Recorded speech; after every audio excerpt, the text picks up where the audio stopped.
محترم ناظرین السلام علیکم۔ اپنے موضوع کی طرف بڑھنے سے پہلے ہمارے چینل سات مستقیم کو سبسکرائب کر لیں اور ساتھ ہی گھنٹی کے بٹن کو دبا دیں تاکہ ہماری آنے والی ہر نئی ویڈیو آپ تک پہنچتی رہے۔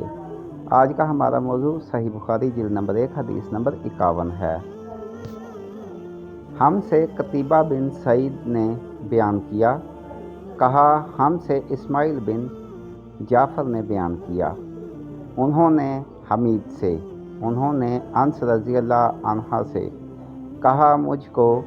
عبادہ بن صامت نے خبر دی کہ حضرت صلی اللہ علیہ وآلہ وسلم اپنے حجرے سے نکلے، لوگوں کو شب قدر بتانا چاہتے تھے، وہ کون سی رات ہے۔ اتنے میں دو مسلمان آپس میں لڑ پڑے۔ آپ صلی اللہ علیہ وآلہ وسلم نے فرمایا، میں تو اس لیے باہر نکلا تھا کہ تم کو شب قدر بتاؤں، اور فلاں فلاں آدمی لڑ پڑے تو وہ میرے دل سے اٹھا لی گئی، اور شاید اسی میں کچھ تمہاری بہتری ہو، تو اب ایسا کرو کہ شب قدر کو رمضان کی 27ویں، 29ویں اور 25ویں رات میں ڈھونڈا کرو